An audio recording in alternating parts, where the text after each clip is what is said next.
Bueno, ¿qué tal a todos? Yo soy el licenciado Nahuel Sansol. En la clase de hoy, este día lunes, vamos a hablar de tres patologías respiratorias, que son las patologías eh, responsables de la gran mayoría de las causas de internación durante los meses de invierno. eh, Podemos decir desde mayo hasta largo octubre. La principal causa de internación en pediatría son las patologías respiratorias. Así como se mencionó en algún momento que las patologías relacionadas a la deshidratación por diarrea, etcétera, van a ser aquellas predominantes durante los meses de verano. Estas van a ser la otra, digamos, durante la otra parte del año, aquellas que llenen las salas de internación de los hospitales y sanatorios. Em, Bueno, para hablar de esto vamos a tener que necesariamente hacer un poquito de memoria aquellos conceptos más básicos de la fisiología respiratoria que vieron durante el primer año de esta carrera, ¿no? Porque comprendiendo los mecanismos fisiológicos y fisiopatológicos por los cuales se desencadenan los síntomas, es que como profesionales vamos a saber no solo identificarlos e interpretarlos, sino cómo trabajar sobre ellos, es decir, cómo solucionar los diversos problemas, las diversas situaciones y circunstancias en las cuales puede venir un cuadro relacionado con alguna de estas tres patologías que están viendo ya acá en la filmina, eh, y cómo, bueno, solucionarle este problema al niño, ¿no? Bueno, como dijimos, como venimos diciendo desde el principio, en pediatría no tenemos, o sea, un paciente típico, único, exclusivo. Tenemos una gama de pacientes que van desde los niños, lactante menor, con sus características que ya vieron en la clase de crecimiento y desarrollo. Y por otro lado podemos tener un niño que tenga 12 años de edad, con unas características muy diferentes y que va a tener una reacción diferente a una infección viral por ejemplo, un virus sincicial respiratorio, o una reacción diferente a, digamos, lo que es una infección bacteriana en el caso de una neumonía. ¿Sí? Bien, vamos a hacer una definición sobre, primero y principal, lo que es asma. ¿Sí? Este power que yo les estoy pasando es un power que es bastante cortito, no tiene mucha información como para que tomen apunte. La realidad es que lo que yo les aconsejo es que escuchen un poco la clase y se vayan más hacia el material bibliográfico. Que hasta incluso les recomiendo que lo tengan a mano mientras yo les estoy hablando. Bien, vamos a empezar definiendo asma. Bueno, el asma es una patología caracterizada por un epitelio bronquial que es hiperreactivo, ¿sí?, a diversos estímulos, ya sean idiopáticos o con una causa identificada. ¿Qué quiero decir? Quiero decir que es una patología que está causada, ¿sí?, por, como dice la filmina, un aumento de la resistencia de la vía aérea, ¿sí? Y yo lo que le acabo de agregar a esta definición es que el agente causal suele o puede ser un estímulo como por ejemplo lo es un estímulo emocional, la angustia, o como puede ser un estímulo relacionado a el cambio de estación y la liberación del polen de las plantas en la época de floración.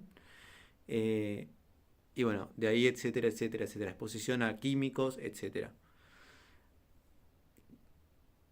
agrega a la definición reversible de forma espontánea, es decir, que es un cuadro que va a tener diversos niveles de complejidad, desde un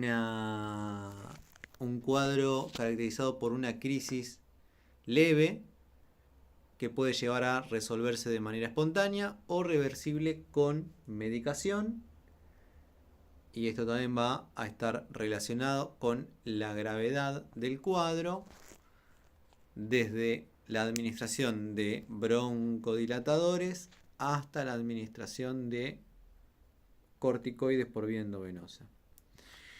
Los signos y síntomas, bueno, van a ser los signos y síntomas comunes a una patología respiratoria en la cual hay una caída del flujo aéreo. Y acá es cuando yo digo que es importante que ustedes tengan en mente y recuerden aquellos conceptos más básicos de la fisiología respiratoria.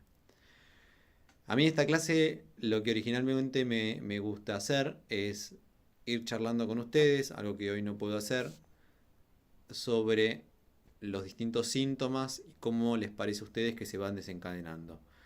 Así que lo que podemos hacer, ya que no podemos tener una conversación fluida entre nosotros, es tratar de ir pensándolo, ¿no?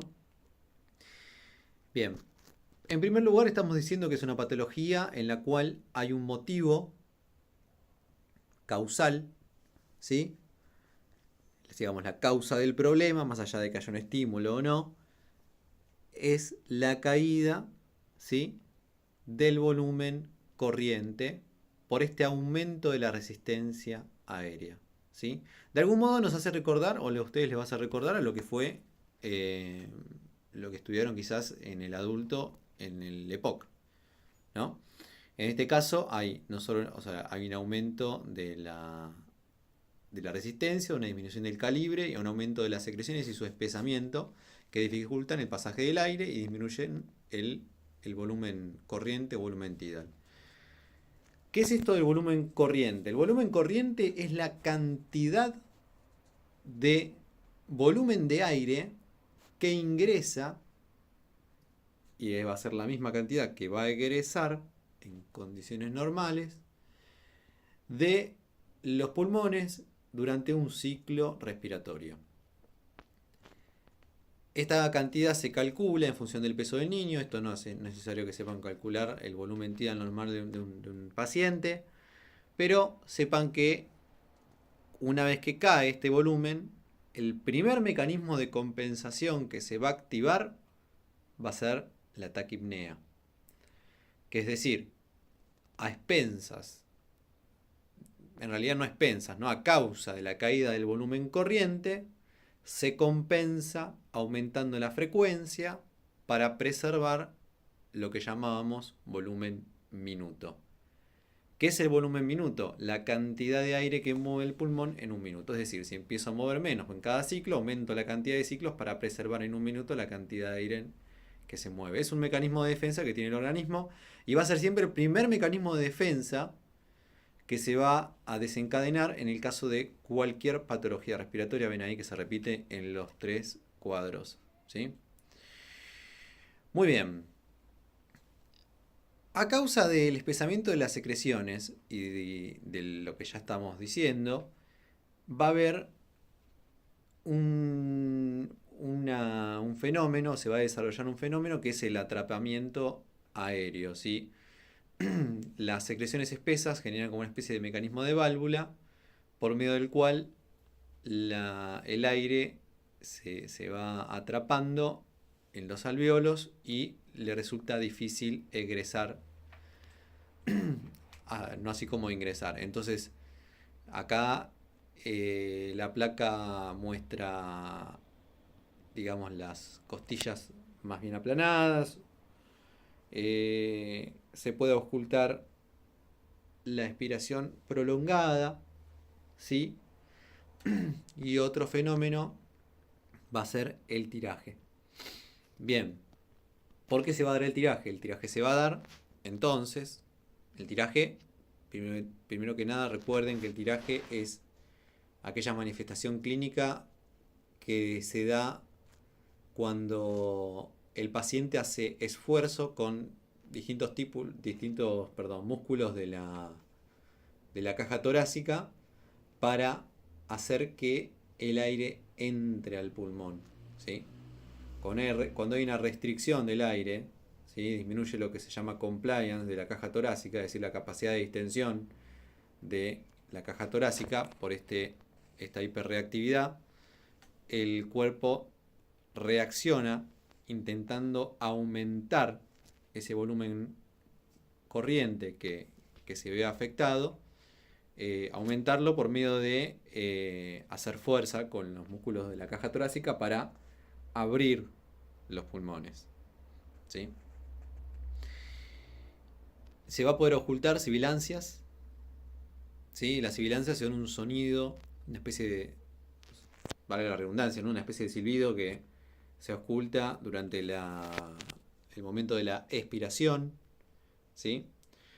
No es algo que uno tenga que tener en cuenta, digamos, porque a veces, no, está sibilante, se dice, no, sí, está muy sibilante, bueno, está en una crisis asmática, pero de golpe quizás la sibilancia se deja de ocultar y no quiere decir que haya habido una mejoría, sino que quizás ese volumen corriente haya disminuido bastante más, o sea que vaya a agravar la patología, y es por eso que no se oculta. Bien, los tratamientos de las diversas crisis van a tener que ver con si la crisis es leve, moderada o grave. Lo vamos a ver después. Bien, bronquiolitis. Perdón, antes de pasar a asma.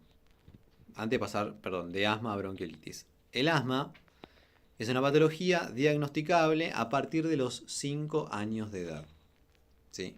Porque antes de los 5 años de edad existen diagnósticos diferenciales relacionados a las causas, digamos, o los efectos que generan en realidad agentes causales infecciosos sobre los pulmones, que digamos que se suelen catalogar como enfermedad pulmonar broncoobstructiva, y no termina definiéndose que el niño vaya a tener asma.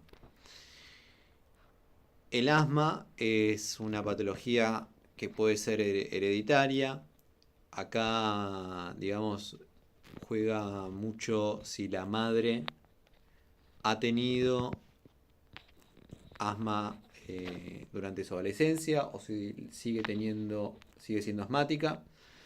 En este caso, digamos, cuando existe una predisposición genética a desarrollar asma, es probable que el niño, las patologías respiratorias que haya manifestado antes de serle diagnosticado esto de, digamos, el ser asmático, tengan una intensidad y una frecuencia mayor. Y bueno, antes de ello, del asma, antes de los 5 años de edad, vamos a hablar de la bronquiolitis. Bien, ¿por qué y qué es esto de la bronquiolitis? La bronquiolitis es otra patología, ¿sí?, que afecta a lactantes de hasta 2 años de edad, ¿sí?, y está relacionada fíjese que es parecido, una inflamación difusa y aguda de las vías aéreas inferiores, pero en este caso fundamentalmente de naturaleza infecciosa. Aquellos agentes causales más frecuentes van a ser el virus sincicial respiratorio, en un aproximadamente 70% de los casos, esto cambia de año a año, pero aproximadamente. En segundo lugar, el adenovirus, después tenemos rinovirus, etc. ¿Sí? Fundamentalmente, el agente causal más frecuente va a ser el virus sincicial respiratorio, un virus que requiere de que se lo ponga en aislamiento a este niño para prevenir pasárselo a otros niños dentro de la misma sala de internación. Bien, entonces la primera diferencia entre bronquiolitis y asma va a ser primero que nada, la etiología, ¿sí? La etiología va a ser infecciosa, mayormente viral, ¿sí? Por este virus sincicial, y va a afectar a la vía respiratoria más terminal, ¿sí? ¿Cuál es la causa? Digamos, ¿cuál es qué es lo que sucede a raíz de todo esto? Algo muy parecido. Que cae el volumen corriente, ¿sí? Y entonces el organismo empieza a responder de la misma manera, aumentando la frecuencia respiratoria, generando tiraje, ¿sí? Retracción intercostal. La retracción intercostal es una causa, ¿no? Algo observable a causa del tiraje. Sibilancias, recuerden que son durante la etapa expiratoria. Rales, ¿sí? Se oculta el moco, ¿sí? Suelto que corre. Cuando se expira a lo largo de la vía aérea. En esta patología estamos hablando de un niño que va a estar con muchas secreciones, ¿sí? Mucho catarro de vía aérea superior, sobre todo en los primeros días en general. Fiebre no va a ser la fiebre frecuente en este niño. Es posible que presente registros los primeros días durante el periodo prodrómico o durante los primeros días de la aparición de los síntomas respiratorios, ¿sí? Y para evaluar los síntomas respiratorios en este tipo de niños, lo que tenemos es una herramienta que es el score de Tal, ¿sí? El tratamiento va a ser de sostén, ya que estamos hablando de una infección viral, ¿sí? No se recomienda la administración de antibióticos porque estamos hablando de un virus y los antibióticos no hacen nada contra los virus, esto ustedes ya lo saben. Lo que se utilizan son broncodilatadores, ¿sí? Esto al igual que el asma. El primer broncodilatador va a ser el salbutamol y luego la administración de corticoides, que es bastante controversial en pediatría. En realidad, la cuestión de los corticoides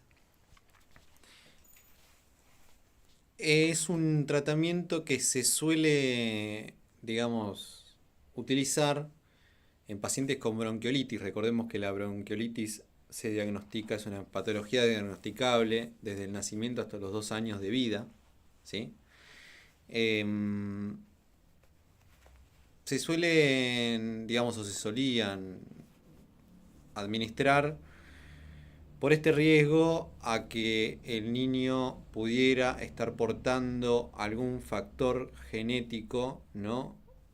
De poder desarrollar un futuro asma, es decir, tener un pulmón con un epitelio hiperreactivo.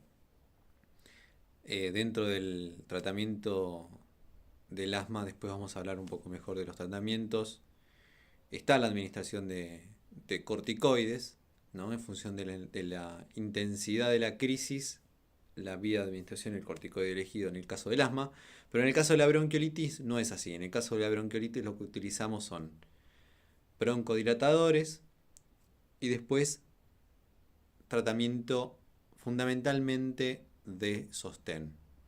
Esto en el apunte lo tienen, ¿sí? No tienen necesidad que yo me ponga a enumerar uno por uno, digamos, las drogas y las dosis para el tratamiento de los diversos grados de crisis asmática y para el tratamiento de la bronquiolitis. Esto ustedes tienen que saber las drogas y las dosis tal cual como lo dicen en el material bibliográfico que yo les voy a adjuntar. Bien. El caso de la tercer patología más frecuente en pediatría va a ser el de la neumonía, ¿sí? Más conocida quizá por ustedes. La neumonía va a ser una infección aguda, ¿sí? Así como en el caso de la bronquiolitis, del parénquima pulmonar, con signos clínicos de ocupación alveolar y radiológicos de opacidad. Y acá podemos hablar un poco de la característica radiológica de cada una de estas patologías. En el caso de la crisis asmática y la bronquiolitis, los pacientes van a presentar, vamos a decir, una placa entre comillas parecida, ya que la causa por la cual va a haber disminución del calibre de la vía es una causa más bien relacionada con la disminución y la inflamación del epitelio de la vía aérea. Y esto se va a poder ver con una radiopacidad generalizada, ¿sí? O quizás más en el caso de la bronquiolitis, localizada en las bases quizás pulmonares, ¿sí? O en sectores. Recuerden que el pulmón derecho tiene 3 lóbulos, uno superior, uno medio y uno inferior, ¿sí? Y acá ya me estoy refiriendo a los lóbulos, ¿no? Cuando hablo de las zonas de opacidad. Y el pulmón izquierdo, como está el corazón, la madre naturaleza hizo que tuviera 2 lóbulos, uno superior y uno inferior. En el caso de la neumonía, en cambio, lo que tenemos es una infección que se focaliza, y es por ello que en la placa de este paciente lo que se ven son los focos neumónicos, ¿sí? Son sectores localizados en diversas partes, que pueden estar localizados en una parte o en varias partes, por eso podríamos decir que existe la neumonía focal o multifocal de radiopacidad, es decir, una pelota en el pulmón, ¿sí? Que se puede ver en la placa. En este caso, él es un paciente que va a tener mucha tos, una tos que va a ser productiva, no tanto como la tos irritativa del paciente asmático. Dijimos que la taquipnea es el primer signo de una enfermedad pulmonar, ¿sí? Tiraje. Este es el paciente que va a tener fiebre persistente, que va a haber que andar atrás con el tema de lo que es la administración de antitérmicos. En pediatría usamos ibuprofeno, paracetamol, dipirona, medios físicos, ¿sí? Y el tratamiento, en este caso,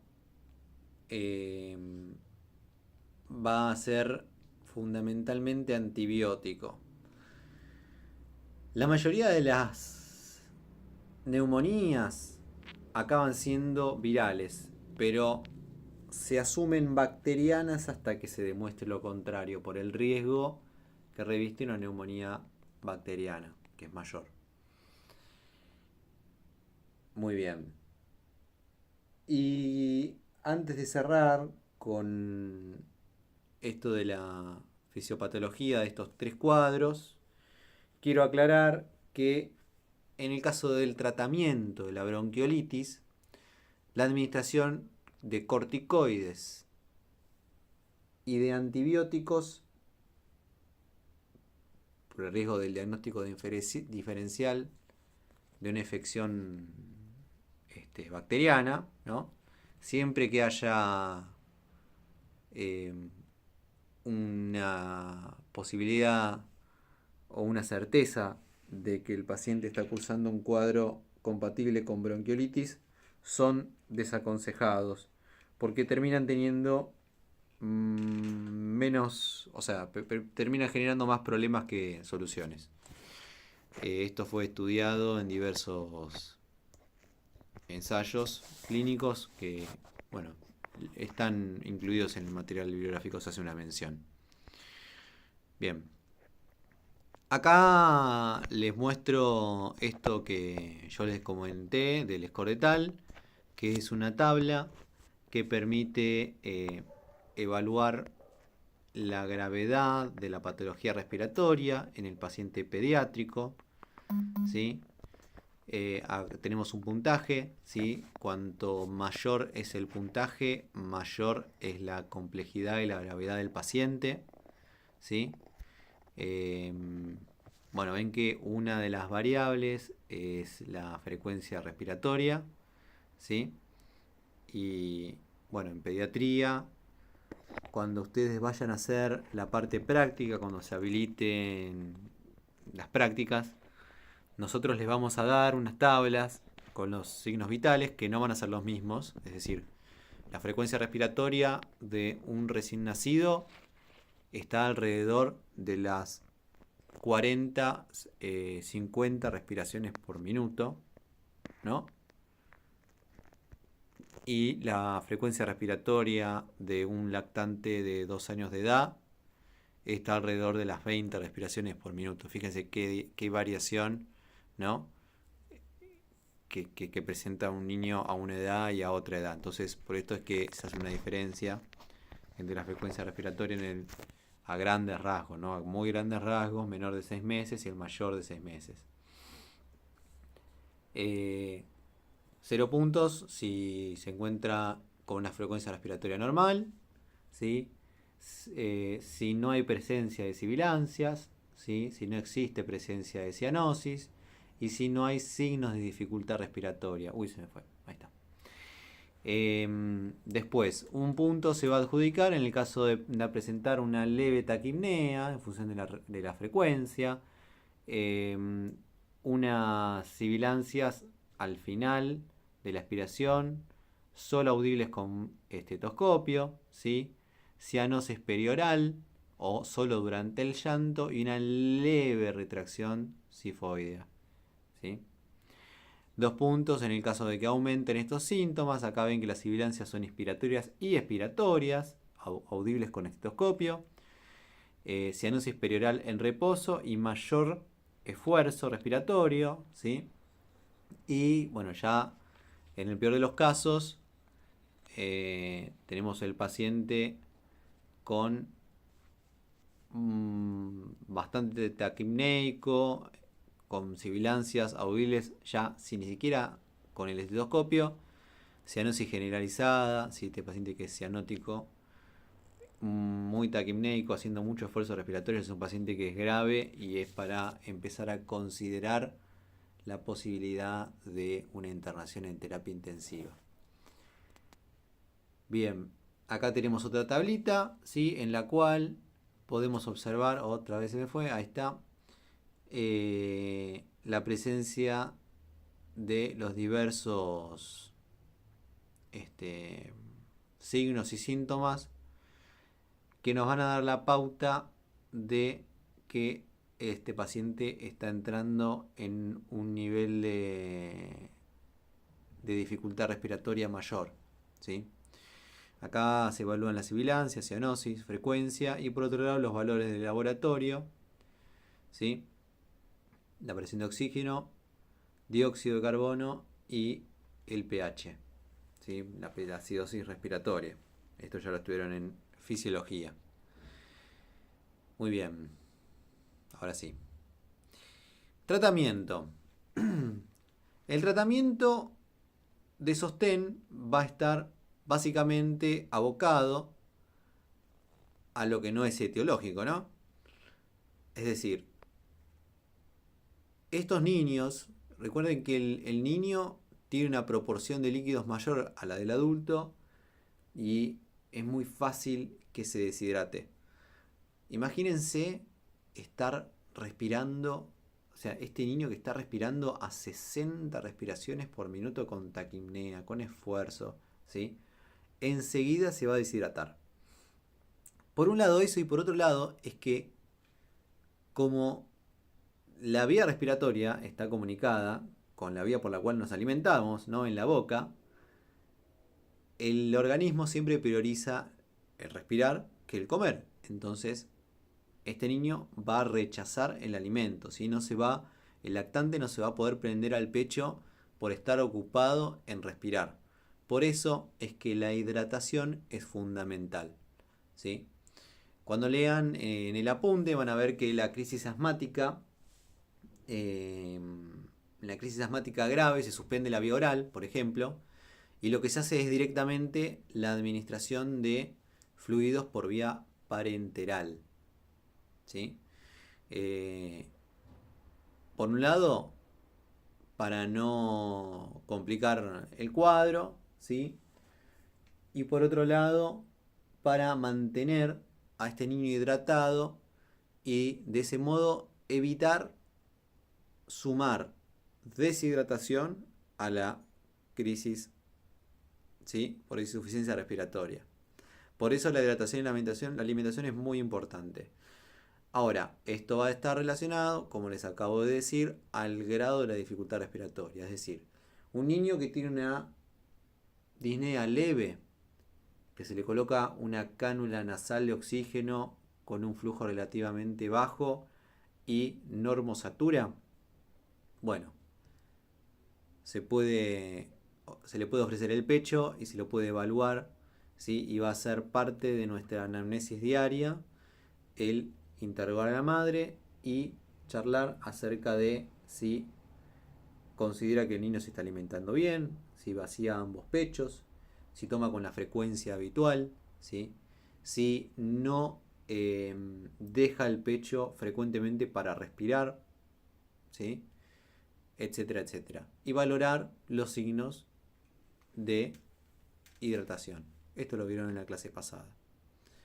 Por otro lado, la kinesioterapia.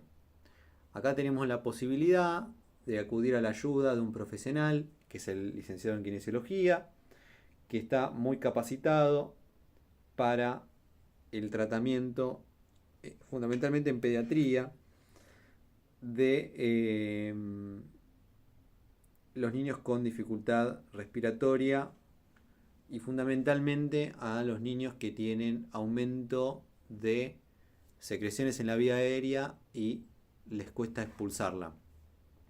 Entonces el kinesiólogo va a ser un profesional que va a utilizar técnicas específicas para ayudar a este niño a que pueda toser esas secreciones, a que las pueda movilizar y ayudarlo un poco por medio de la aspiración de secreciones. Eso también lo hacemos nosotros, ¿no? También naturalmente la liberación de la vía aérea superior para facilitar la entrada de aire a ese pulmón que ya de por sí está enfermo y está obstruido. Después, más para la neumonía, la administración de antitérmicos. Recuerden que dijimos que en bronquiolitis, de presentar fiebre, es una fiebre que es escasa, que quizás ni siquiera aparece. Si se manifiesta solamente en los primeros días y después no aparece más. Pero en la neumonía sí que tenemos un paciente que está con una fiebre persistente, que va a haber que estar cada 6-4 horas encima con o un antitérmico o, digamos, si no nos da el tiempo para pasarle el antitérmico por los intervalos interdosis, la administración de medios físicos, ¿sí? Apósitos, ¿sí? O compresas o toallas embebidas con agua natural, ¿sí? No necesariamente tiene que ser agua helada, pues tampoco es necesario que el chico sufra, la temperatura le va a bajar igual, que le vamos a decir a la familia, y tenemos que estar atrás supervisando que se le coloquen periódicamente en la zona de la cabeza, ¿sí? Recuerden que el niño es macrocefálico y pierde calor, ¿sí? Por la cabeza, entonces compresa en la cabeza, en zonas donde haya, en las axilas, en la ingle, donde corren los grandes vasos, ¿sí? Para favorecer la caída de la temperatura. Y bueno, si esto no sirve, un baño corporal para bajar la temperatura. Y por otro lado, ineludiblemente siempre va a estar presente en las tres patologías la administración de oxigenoterapia, ¿sí? Y es un poquito más ahí donde vamos a estar yendo durante esta clase, ¿no? Al tratamiento con oxígeno del niño y al manejo de los diversos dispositivos. Ahora después vamos a hablar y les voy a mostrar algunas fotitos. Dentro del tratamiento farmacológico, bien, para el caso del asma, la crisis asmática, y el caso de la bronquiolitis tenemos el salbutamol. Salbutamol, digamos, es una droga que se administra por vía inhalatoria, ¿sí? Es decir, que se inspira hacia los pulmones. Y es una droga que tiene efecto broncodilatador, es un beta adrenérgico, y se puede encontrar en la presentación de cartuchos, ¿sí? Como el de esta imagen de acá, para, epa, vamos para atrás, para la administración en PAF o en solución para nebulizar, ¿sí? La dosis por cada disparo, ¿sí? Este cartucho, esto lo van a ver bien en las prácticas, se aprieta y sale se escucha, ¿no? Se sale un disparo del gas comprimido con la medicación. Cada disparo tiene 100 microgramos de salbutamol, ¿sí? La dosis para el paciente, ¿sí? Porque ahí dice dosis por disparo son 100 microgramos, pero la dosis que va a recibir el paciente por cada vez que le vayamos a administrar son 200 microgramos, equivalente a 2 puff, ¿sí? O 2 disparos de este cartucho. Fíjense, bueno, esto es el típico, el llamado inhalador, ¿no? Que se ve en las películas, o que por ahí ustedes conocen, tienen algún amigo que es asmático, que por lo general, digamos, se pone en la boca este cartucho, ¿sí? Y no tiene ese dispositivo que está en el medio. Ese dispositivo que está en el medio entre el cartucho y la cara del niño, esto que está por acá, se llama aerocámara, y tiene la función de favorecer la inspiración de la medicación. ¿Por qué? Porque el adulto, o el adolescente, puede coordinar para inspirar a la vez que dispara la medicación. Porque, digamos, la administración correcta consiste en la inspiración durante la aerosolización, es decir, el disparo durante la inhalación para que la droga vaya directo a los pulmones. Ahora bien, este niño no lo puede hacer, es un bebé, porque no puede coordinar, porque no se le puede explicar. Entonces este dispositivo lo que tiene es una cámara, ¿sí? Ven que está conectado el cartucho a una cámara y después está la máscara que va a la cara del niño, ¿sí? La cámara es un reservorio en el cual se mantiene suspendida esta medicación, este gas, ¿no? El salbutamol. Y tiene una válvula para que el niño vaya inspirando, ¿sí? El chico se le pone esto en la cara y se va a poner a llorar o no, bueno. Cuando vaya inspirando, va a ir inspirando la medicación que está albergada, ¿sí? Suspendida en la cámara, en la aerocámara, y expira hacia afuera por otra válvula que está localizada en la mascarilla, y de este modo va inspirando la medicación. Ahora, ¿cuánto tiempo hay que tener al niño respirando conectado a esta aerocámara? 10 segundos, ¿sí? Pero ojo, no 10 segundos, 1, 2, 3, 4, 5, 6, 7, 8, 9, 10, no. 10 segundos de reloj. 1, 2, 3, 4, 5, 6, 7, 8, 9, 10. ¿Vieron qué diferencia, no? Bien, entonces eso es muy importante. Existe un esquema de tratamiento que van a escuchar o que van a leer cuando empiecen a leer el tratamiento de la bronquitis en el apunte, que es el tratamiento, se administra una serie o una seriada de salbutamol. Y es que en el caso de los pacientes con bronquiolitis, ¿sí? Que acuden a la guardia y que están con una dificultad grande, se prueba primero con esta técnica. ¿En qué consiste? Consiste en administrar 2 puff, o sea 200 microgramos de salbutamol cada 20 minutos durante una hora. Es decir, ahora mismo, vamos a suponer son las 12 en punto del mediodía, le hacemos 2 puff. 12 y 20, los segundos 2 puff, ¿sí? Y 12 y 40, los terceros 2 puff. Después, cuando concluye la hora, los 60 minutos, hacemos por última vez 2 disparos y evaluamos la respuesta del paciente, ¿sí? Entonces, existe la posibilidad de que el niño se recupere y resuelva su dificultad respiratoria y pueda seguir con manejo clínico ambulatorio con esta droga. En eso consiste una serie de salbutamol, ¿sí? Otra alternativa a la administración por medio de este cartucho es con la solución, cada vez que marco la filmina para mostrarles algo, me mueve la diapositiva. No importa. Otra opción es la solución para nebulizar, ¿sí? Que viene en gotas, ¿sí? La dosis, recuerden que en pediatría calculamos por kilo, ¿sí? Es de 0,15 a 0,25 miligramos kilo dosis, ¿sí? O sea que cada vez que vamos, supongamos que estamos haciendo una seriada, calculamos 0,5, ¿sí? Por kilo por dosis.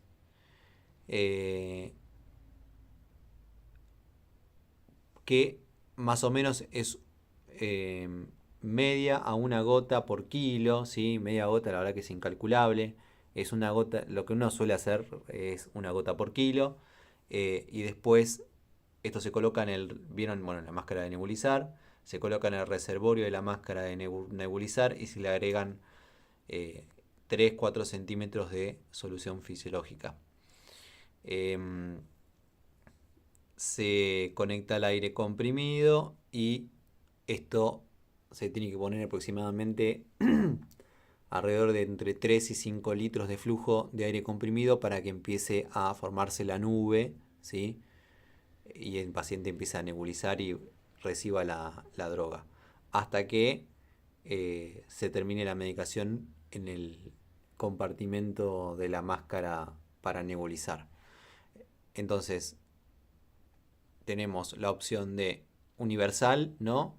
En el caso del cartucho es siempre 2 puff, ¿sí? 2 disparos, equivalente a 200 microgramos para cualquier edad, o en el caso de hacer una nebulización, la calculamos en función del kilo, y es aproximadamente una gota por kilo que se coloca en el reservorio de la máscara, se le pone solución fisiológica y luego se nebuliza, ¿sí? Los corticoides, habíamos dicho, tenemos opciones de corticoides. Esto va a ser para el asma, ¿no? Opciones de corticoides orales, por vía oral, como puede ser la prednisona, y opciones de corticoidoterapia por vía endovenosa. En los casos graves de asma va a ser la hidrocortisona, ¿sí? Las dosis las tienen en el apunte. Bien, antibióticos. Para los casos de niños con neumonía, tenemos un esquema o una serie de antibióticos para menores de 3 meses y otra para mayores de 3 meses de edad. En el caso de los menores de 3 meses, bien, primero que nada, siempre va internación, tratamiento con cefotaxime, ceftriaxona o ampicilina, ¿sí? Las dosis son las que tienen ahí. Si es ampicilina, siempre va a estar asociada a gentamicina, es decir, recibe los 2 antibióticos. Y en el caso de mayores de 3 meses de edad, el tratamiento, si no tuviera factores de riesgo relacionados con patología respiratoria, puede ser ambulatorio, con amoxicilina vía oral o ampicilina. Y en el caso de presentar factores de riesgo, broncodisplasias, pacientes traqueostomizados, etc., la internación y la administración de antibiótico-terapia endovenosa con ampicilina o ceftriaxona. Oxigenoterapia. Bien. Y acá hay algo muy importante. Acá hay un concepto importante que yo les quiero dejar a ustedes. Hay 2 cosas muy diferentes, que son el flujo, que es lo que ustedes están acostumbrados, ¿sí? ¿Cuánto oxígeno le pusiste? Le puse 2 litros. ¿Pero 2 litros de qué? ¿Sí? De flujo. El flujo es la cantidad de gas medido en litros, por minuto que se administra a un paciente, de aire comprimido, de oxígeno, de lo que sea. Pero, según el dispositivo que usemos, va a ser la FiO2, ¿sí? La fracción inspirada de oxígeno, que el paciente termina recibiendo, ¿sí? Y esto quiere decir qué porcentaje del gas que está inhalando es de oxígeno, ¿sí? Entonces la FiO2 se mide por porcentaje. Aire ambiental, nuestra fracción inspirada de oxígeno aire ambiente es de un 21%, o sea, un 21% oxígeno y el resto otros gases. Bien, acá tenemos, bueno, dispositivos para lo que es oxigenación, frasco humidificador, van a ver, perdón, me voy para atrás, ahí está, van a ver que cuando el apunte habla de asma, dice administrar oxígeno calentado y humidificado. La única opción para administrar oxígeno calentado y humidificado es utilizar o un respirador, que no va a ser el caso, o usar una CAFO, una cánula de alto flujo, que no es una cánula nasal, sino que es otra cosa distinta, que probablemente no hayan visto o escuchado aún. ¿Sí? Cuando colocamos una cánula nasal convencional, se utilizan estos frascos, este frasco verde que ven acá, ¿sí? Que tiene un extremo por el cual se conecta al flumíter, es decir, este frasco estaría conectado por medio de acá a acá, este es el flumíter, ¿no? Y un reservorio abajo en el cual hay agua, y la idea es que el gas entre al agua y después salga de acá a la cánula nasal, ¿no? Por acá se conectaría la cánula nasal, este piquito que está acá. Entonces, ¿cuál es el problema de esto? Es que esto, al ser un gas que, el agua estar fría, porque acá el agua no se calienta, el agua no se evapora y no se, digamos, no termina humidificando el aire que ingresa. Se termina usando más como un testigo, en realidad, porque esto genera un burbujeo en el agua que realmente como una humidificación. Hay toda una discusión alrededor de esto en pediatría con la que vamos a charlar cuando estemos en las prácticas y veamos los pacientes y veamos estos dispositivos y los tengamos en nuestras manos. Pero tengan en cuenta quédense con que este dispositivo es un dispositivo para, digamos, humidificar, entre comillas, se supone que es un frasco humidificador que se utiliza cuando se administra oxígeno por cánula nasal. ¿Sí? Yo la verdad que no creo que humidifique, ese es mi punto de vista, después lo discutiremos, pero quédense con que se utiliza con ese fin. ¿Qué más tenemos por acá? Acá tenemos un calentador que se utiliza para calentar en otro tipo de frascos con agua que se colocan acá arriba el agua, digamos, y calentar y humidificar el oxígeno que se pueda administrar. Este es un calentador que se usa en respiradores, se usa en cánulas de alto flujo, ¿sí? Acá tenemos un frasco de aspiración conectado a un vacuómetro en el cual se puede medir la presión negativa. Y en esta imagen, sí, bueno, acá tenemos un flumíter, esto se llama blender. Lo que sirve es un dispositivo para mezclar oxígeno y aire comprimido y administrar una FiO2 específica para dispositivos muy puntuales, para que vea que existe. ¿Sí? Esto se usa más en neonatología. Bien. Siempre hablamos de que cuando hablamos de oxigenoterapia hay dispositivos de alto y de bajo flujo. Ahora bien, ¿qué es un dispositivo de alto flujo y qué es un dispositivo de bajo flujo? Un dispositivo de alto flujo no va a ser un dispositivo que administre altos flujos de un gas, sino que en realidad va a ser un dispositivo o nos quedamos en realidad con que es un dispositivo que administra altas concentraciones o altos porcentajes de FiO2. ¿Sí? Hay una cuestión con el nombre de estos dispositivos. Por eso es que van a ver que hay un dispositivo, cuando lean el apunte en la parte de oxigenoterapia, que es la máscara de reservorio, que ahora la vamos a ver, que se considera de alto flujo, pero en realidad lo que administra son altas concentraciones de oxígeno. Tenemos dentro de los dispositivos de alto flujo, entonces en resumen, el entre comillas Ambu es la marca, ¿no? Justamente estos dos no son Ambu, son máscara válvula reservorio, bolsa de resucitación manual, entre las cuales tenemos bolsas autoinflables como la de arriba y bolsas infladas por flujo. Esto es para la atención de emergencias de pacientes que están en apnea o pacientes que están en un paro respiratorio. Tienen una boca para conectar el oxígeno. Acá el oxígeno, como estamos en una emergencia, y aparte para que estos dispositivos funcionen correctamente, tiene que ser siempre al máximo a 15 litros. ¿Sí? En este caso se conecta acá y tiene una válvula, ¿no? Por el cual en este dispositivo, cada dispositivo es distinto, ¿no? Esto no hace falta que lo sepan, pero se los cuento. En este dispositivo el oxígeno sale hacia afuera por esta cola, ¿sí? Y solo se administra cuando se bolsea, es decir, cuando se presiona esta cámara, ¿sí? Del AMBU. En cambio, en este otro dispositivo, esta bolsa se llena, ¿sí? Y por acá va saliendo el oxígeno todo el tiempo. Y bueno, también tenemos la opción de presionar para dar presión positiva y ventilar a un paciente manualmente, ¿no?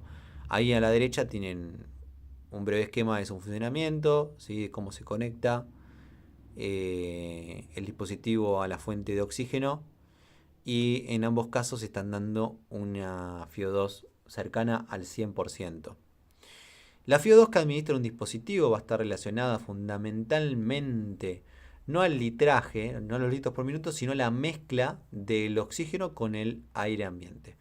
Entonces, un paciente que tiene una cánula nasal, ¿sí? Con la cual podemos administrar hasta 3 litros por minuto, porque si no le destrozamos la nariz al pobre niño, va a dar una FiO2 con 3 litros con el máximo de un 40%. 0,4 quiere decir 40%. ¿Sí? Es una forma de expresarlo. ¿Por qué no llega más de un 40%? Por esto, porque el niño está respirando por boca, porque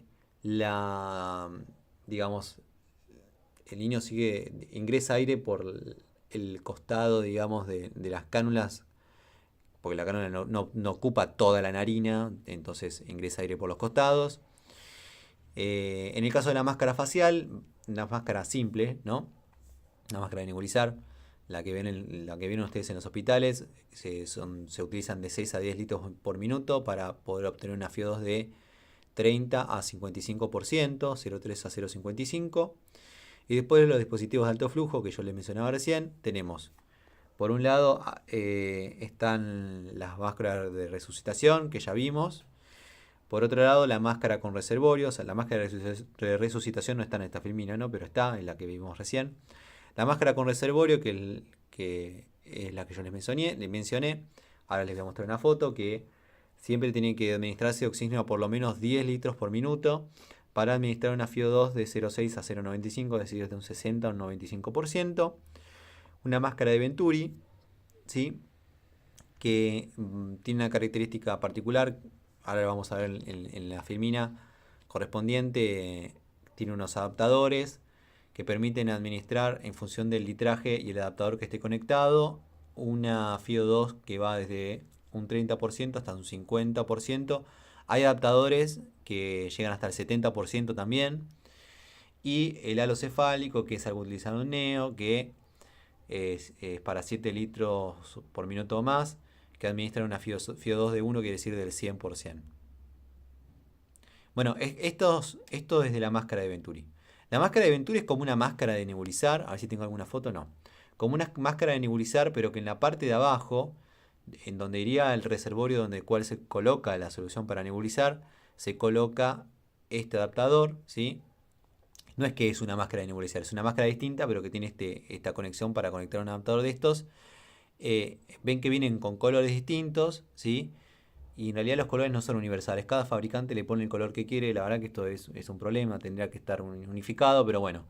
Cada conector dice acá abajo, si ustedes si se fijan acá abajo mirando para allá, verían que dice 15 litros por minuto, 50%. Entonces ustedes saben que si ponen la máscara, si le quieren dar 50% de FIO2, le tienen que poner este conector a 15 litros. Si no, no sabemos cuánto le estamos dando.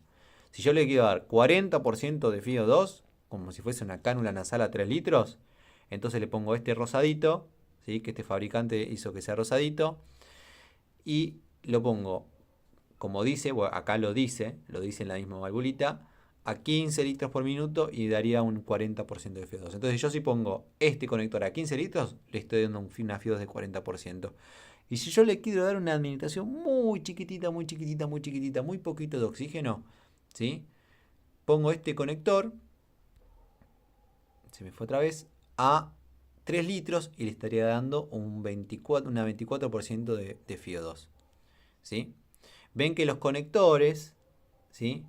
Funcionan con el principio de Venturi. Esto en algún momento creo que lo vieron ya en Medica 2.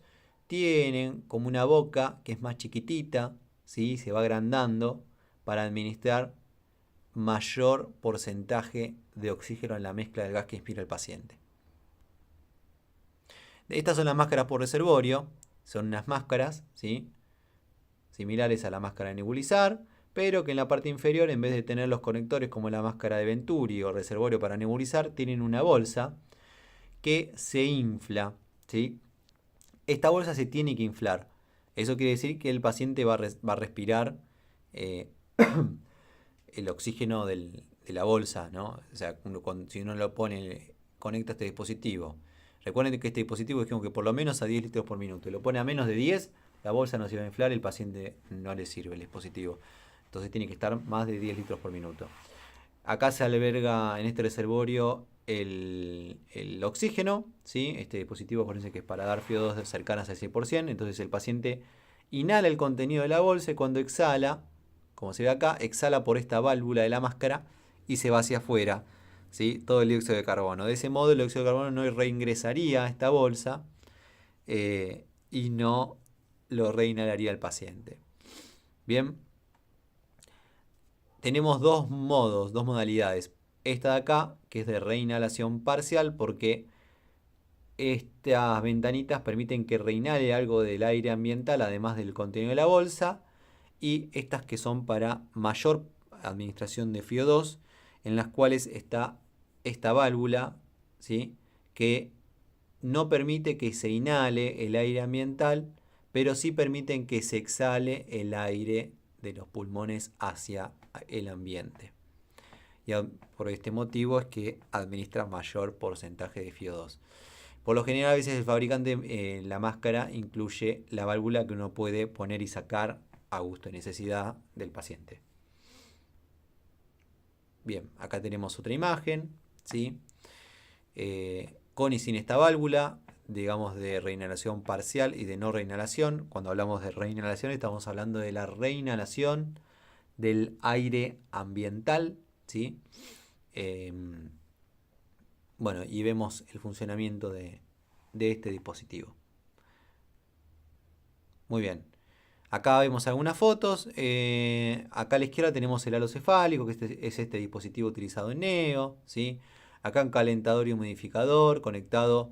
Digamos, este es el dispositivo que calienta, ¿sí? Acá está esta es una carcasa plástica en la cual hay agua destilada que se calienta y se evapora, ¿sí? Y en este caso sí hay humidificación real del gas. Y la evidencia de esto es que se condensa agua en las tubuladuras hacia la vía respiratoria del paciente. Con el otro dispositivo que yo les decía, esto no sucede porque no está caliente. Bien, acá, bueno, acá tenemos una máscara de Venturi con sus distintos conectores y el corrugado correspondiente, una máscara con reservorio. Venga, acá está el reservorio. Acá se conecta la fuente que va al flumíter de oxígeno, ¿sí? una máscara de nebulizar. En niños lactantes menores a 6 meses, incluso diría algunos meses más, la verdad es que no es un dispositivo aconsejable por lo que se ve en la foto, ¿sí? Por más que vengan con tamaño pediátrico, les van grandes y los chicos se las sacan, son incómodas. Lo que se suele utilizar con más frecuencia es, como ven acá, una cánula nasal. Epa. Y aprovecho de esta imagen para que vean, este es un niño que además tiene una zona nasogástrica, ¿sí? Pero fíjense la fijación, la cánula nasal se fija, primero, se coloca sobre la piel del paciente para cuidar la piel del niño, que es una piel más delicada, un apósito hidrocoloide por encima de la cánula y arriba tiene, en este caso, un tegader, que es un apósito transparente, para no evitar colocar el adhesivo directamente sobre la piel. El apósito hidrocoloide que está debajo, la marca más conocida es la marca Duoderm, lo habrán escuchado, es un apósito que es menos adhesivo a la piel y dura más. Bien, y vamos a ver un poco los diagnósticos de enfermería, ¿sí? No me acuerdo si yo les mencioné en el video de bienvenida, pero nosotros tenemos una metodología quizás un poco distinta para realizar diagnósticos de enfermería. Y esto es porque lo hacemos desde una mirada quizás un poco más práctica hacia lo que es el paciente. Ahora bien, ahora vamos a ver estos diagnósticos cómo son y vamos a ir viendo. En el caso de un paciente del cual quisiéramos hablar, o más bien diagnosticar, hacer un diagnóstico de enfermería, un paciente con bronquiolitis, primero que nada tenemos que pensar en la B que vamos a trabajar, ¿sí? Todo tiene que estar interrelacionado. Es decir, las manifestaciones con la relación y la B que vamos a usar. Si vamos a hablar de un paciente que tiene taquipnea, entonces tenemos que hablar de AB respiración. Si vamos a hablar de un paciente que tiene fiebre, vamos a tener que irnos a otra B que va a ser control de temperatura corporal, ¿sí? Y en el medio, ¿sí? En la parte de la relacionado con, que está entre la B y las manifestaciones, tiene que ir la explicación de por qué tiene taquipnea en este caso, ¿no? Entonces este es un paciente que nosotros lo vimos, que tenía taquipnea, ¿sí? Tiraje, sibilancias, y esto es porque es un paciente que padece en obstrucción bronquial y por lo tanto estamos dentro de lo que es AV respiración. Entonces decimos que tenemos una alteración de la AV respiración, circulación, no es el nombre completo en realidad, relacionado con obstrucción bronquial, manifestado por taquipnea, tiraje intercostal y sibilancias. Este es un diagnóstico de enfermería que está bien armado. Si está bien armado porque tenemos una correlación interna entre la AB, la manifestación y el relacionado con. Entonces, para repasar de vuelta, recuerden, tenemos una AB, una actividad vital, tenemos un núcleo diagnóstico, que es la parte de relacionado con, en la cual tiene que haber esa parte de la fisiopatología, ¿sí? No un diagnóstico médico, porque entonces quiere decir que no entendimos nada. Es decir, yo no puedo poner relacionado con bronquiolitis. No, porque no es la bronquiolitis en general. Pues por ahí el paciente tiene bronquiolitis, pero no tiene tiraje, no tiene dificultad respiratoria, ¿sí? Porque está bien tratado. Pero si el paciente tiene bronquiolitis y está obstruido, entonces tiene sibilancias y taquipnea y por ahí hay que hacerle algún cuidado, por ahí lo tiene que ver el kinesiólogo, por ahí tenemos que aspirar secreciones, por ahí tenemos que semisentarlo, ¿sí? Los pacientes respiratorios, un cuidado de enfermería fundamental que genera una mejoría espectacular del paciente es sentarlo a 45 grados, ¿sí?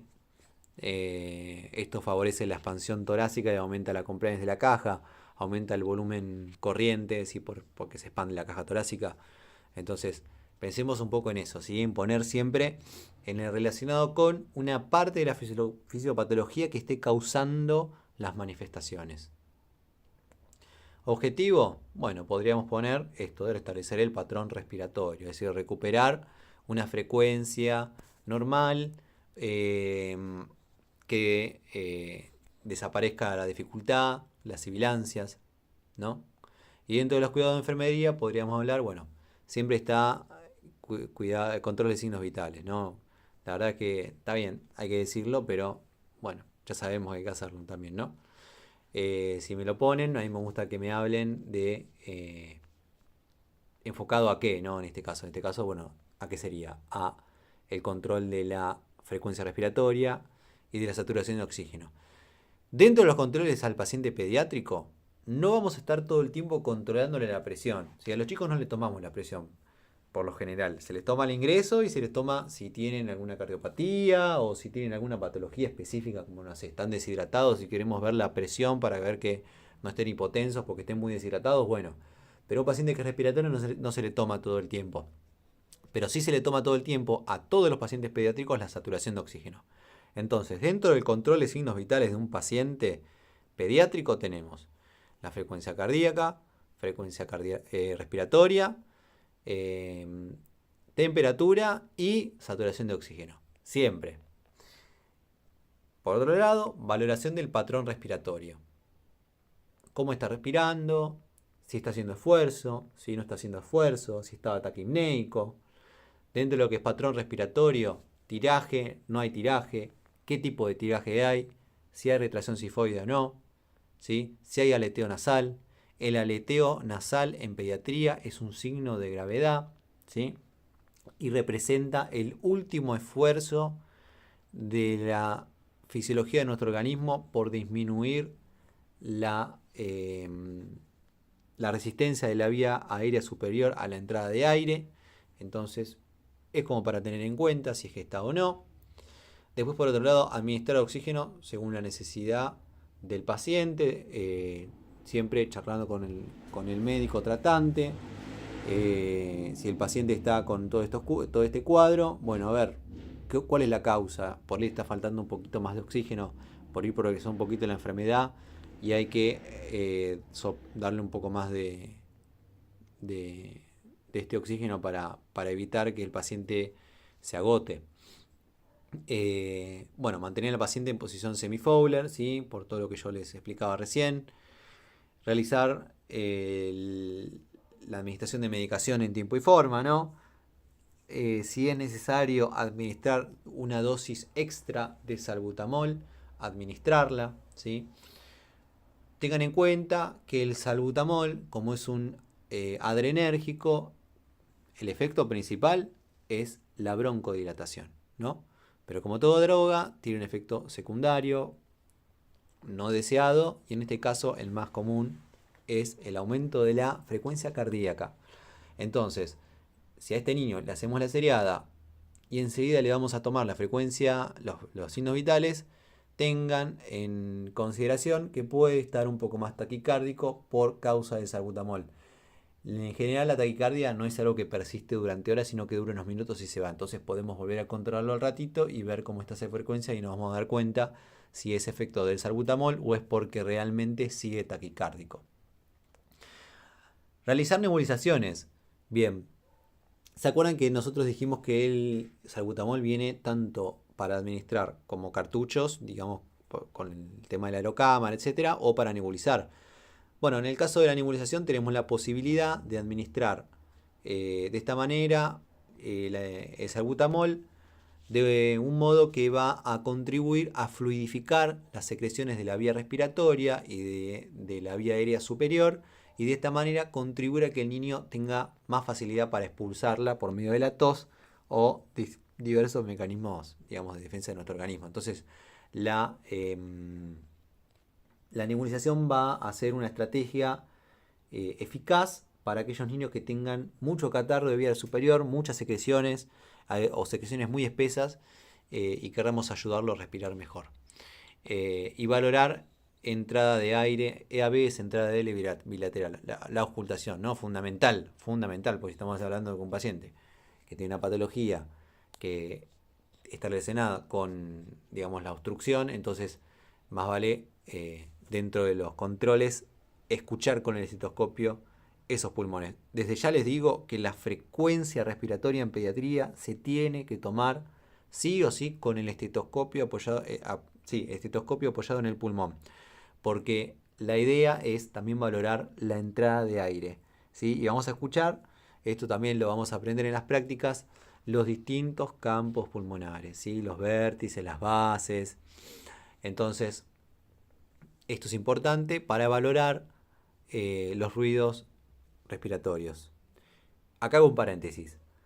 En el apunte y en su carrera profesional vieron que dice crepitantes, después que están los rales, que están los roncus, hay muchos ruidos, ¿sí? Y después la bibliografía les trata de explicar cómo se escucha cada uno de esos ruidos. La realidad es que ustedes hoy por hoy, y esto les habrá pasado y por ahí se sienten identificados, habrán escuchado un montón de pulmones y todavía no saben diferenciar qué es un RAL, qué es un crepitante, qué es un subcrepitante, qué es un roncus. Mi consejo para cuando hagan las prácticas y estén con un paciente es que escuchen, escuchen, escuchen, escuchen, escuchen, escuchen y se traten de concentrarse en el ruido. Y se van a dar cuenta, lo primero que van a darse cuenta es que cuando es un ruido normal, ¿no? El murmullo vesicular y cuando es un ruido raro, un ruido patológico. Entonces van a escuchar un ruido raro y un ruido normal y van a saber que algo malo hay. Pero no, por ahí todavía no van a saber diferenciar entre los distintos tipos de ruidos y si representa una obstrucción o si representa secreciones o etcétera. Pero escuchen, escuchen, escuchen, escuchen. Y después con a lo largo del tiempo se van a ir dando cuenta de que esos ruidos raros o ruidos patológicos van a ser distintos y van a haber ruidos que van a estar en patologías de niños que tienen muchas secreciones y ruidos en patologías que no tienen, de chicos que no tienen secreciones pero están muy obstruidos y ahí van a empezar a poder diferenciar entre los distintos ruidos respiratorios. Entonces, la realidad es que para cuando pueden hacer las prácticas, hagan este ejercicio de auscultar los pulmones de los pacientes, ¿sí? Escuchar, escuchar, escuchar, escuchar, escuchar. Vamos con otro diagnóstico de enfermería, ¿sí?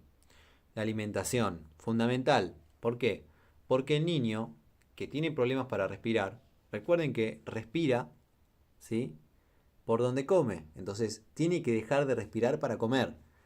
Ese es un problema si necesita respirar, porque tiene una dificultad. Entonces, la alimentación es una vía a valorar en los pacientes con dificultad respiratoria. Vamos a ver qué dice acá. Bien, alteración de la vía de alimentación relacionado con obstrucción bronquial, secundario a taquipnea, manifestado por vómitos, rechazo a los alimentos. Bien, bien, entonces, lo que tiene este diagnóstico es que está bien, digamos, también armado. ¿Por qué? Porque vean, ¿sí? Que tenemos una AB, que es la AB, actividad vital, alimentación, ¿sí? Y tenemos manifestaciones clínicas relacionadas a la alteración de la misma, ¿no? Vómito o rechazo a los alimentos. Entonces, esto es fundamental para que el diagnóstico esté bien. Y está relacionado con la dificultad respiratoria causada por la broncoobstrucción, ¿no? O sea, este paciente está taquipneico, ¿sí? Y por su taquipnea presenta vómitos, que es algo frecuente en los pacientes respiratorios con cierto grado de dificultad respiratoria, y el rechazo a los alimentos. Todo esto va en la alimentación, así que está perfecto. Objetivo, restablecer el patrón nutricional, es decir, mantener a este paciente nutrido, ¿sí? Y podríamos agregar también, y no estaría nada mal, hidratado. Cuidados de enfermería. Bueno, como la causa de este problema va a ser respiratoria, control de signos vitales, siempre enfocados en los parámetros respiratorios, valorar el patrón respiratorio, ya aplicamos lo que era el patrón respiratorio.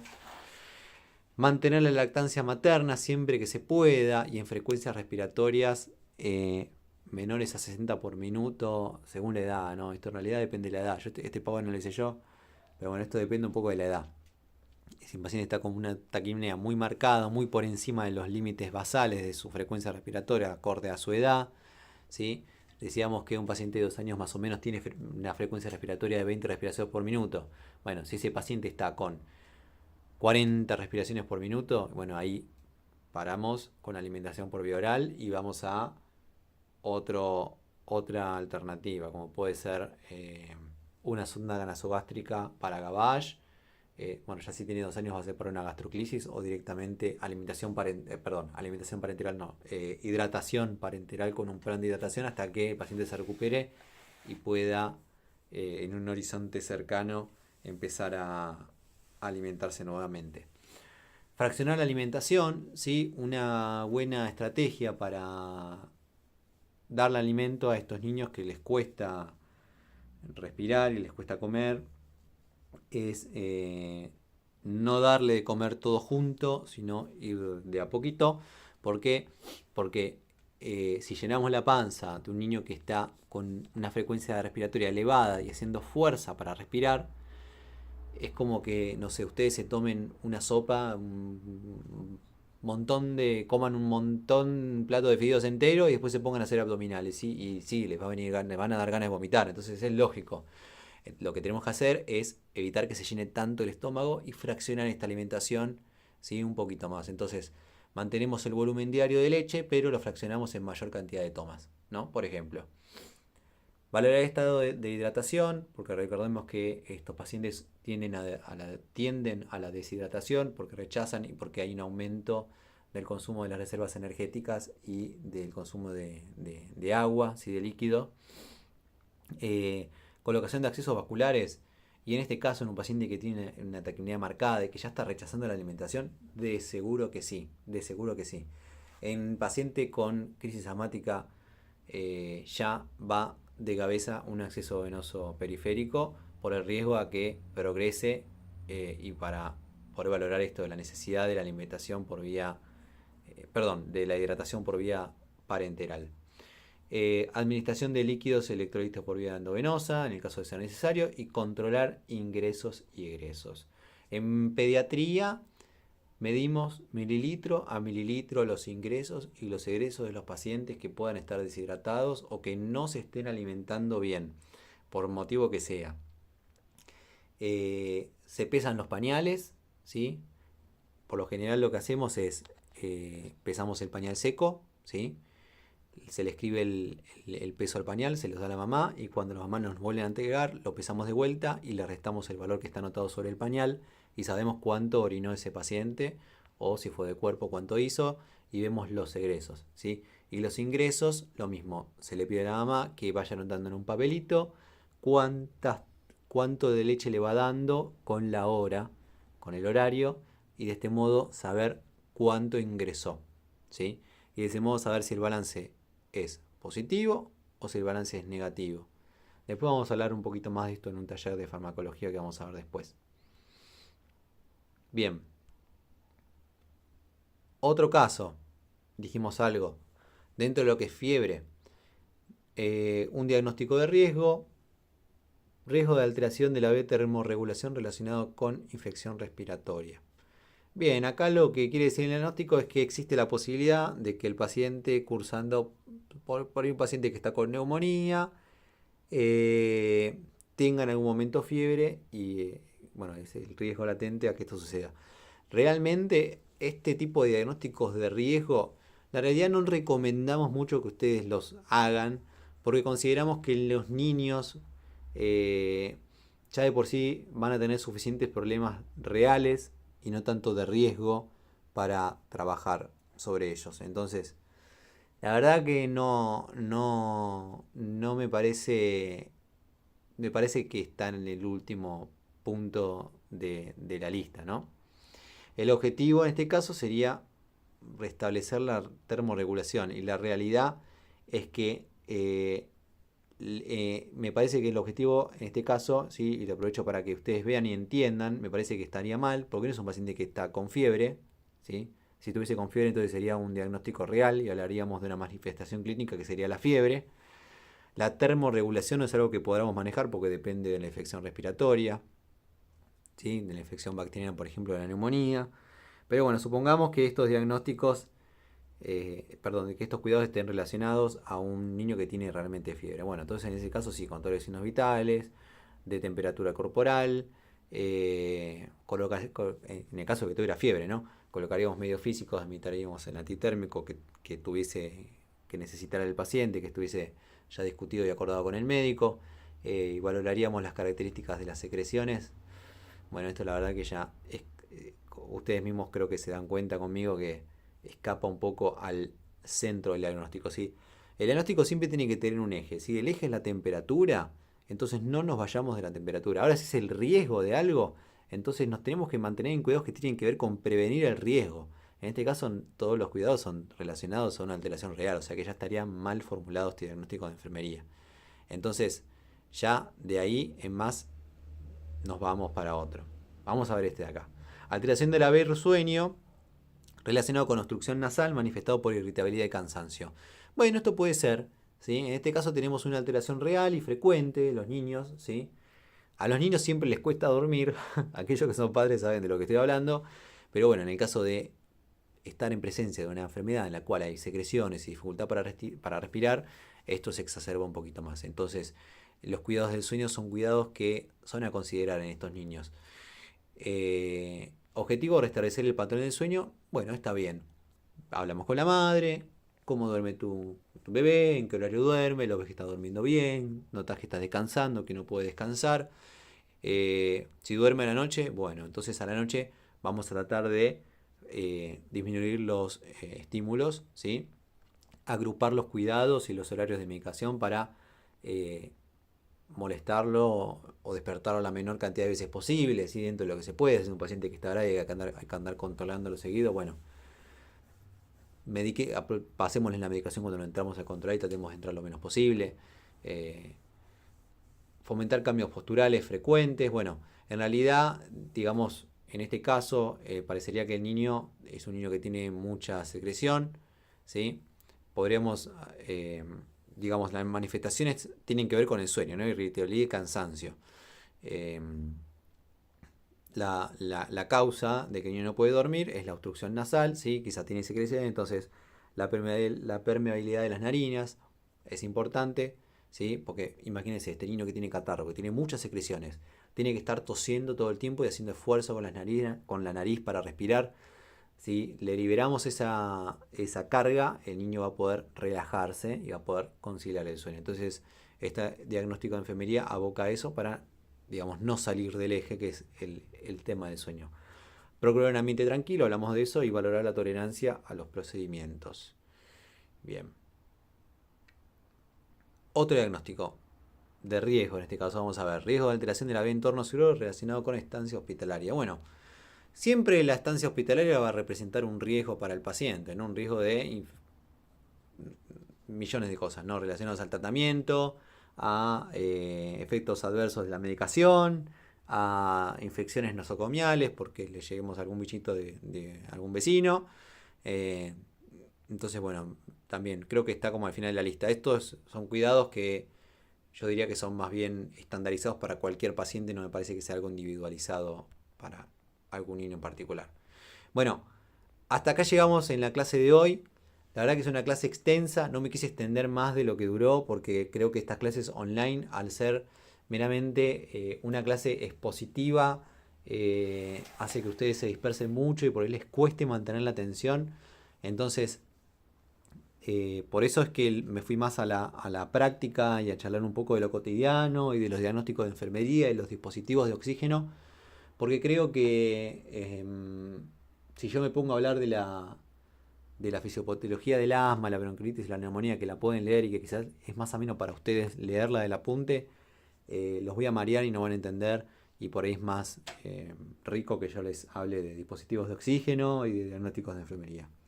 Entonces, ¿qué es lo clave de esta clase? Bueno, comprender la patología respiratoria en el niño, ¿sí? Las complicaciones que pueden devenir en el niño, ¿sí? Y que el niño, en función de su edad, va a tener patologías distintas, ¿sí? El asma en mayores de 5 años y la bronquiolitis para los menores de 2, y digamos necesidades diferentes de cuidados, etcétera. La verdad es que hay bastante para decir. Todo lo que es respiratorio, la mayoría del tiempo de prácticas, las patologías que ustedes suelen ver van a ser patologías respiratorias, en las que ustedes van a tener que valorar, digamos, ocultar a los niños y valorar y medir la frecuencia respiratoria. Es toda una cuestión práctica que es bastante compleja, que le lleva tiempo poder diferenciar o contar con el estetoscopio las respiraciones en un minuto en un niño que tiene 60 respiraciones, ¿no? Ustedes por ahí están acostumbrados a escuchar al adulto que tiene 15, 12 respiraciones por minuto, 20 como mucho. Bueno, es un ejercicio que siempre le lleva tiempo en el campo práctico y que es dificultoso, pero bueno, hay varias cuestiones de este tema que tienen que ver justamente con eso, con lo práctico, que quedan inevitablemente para después, ¿no? Para ese momento en el cual ustedes puedan realizar la parte práctica. Bueno, para cualquier consulta sobre este tema recuerden referirse a los docentes que, bueno, tienen como tutores y nos estaremos viendo en próximas clases. Así que los dejo acá y un saludo. Hasta luego.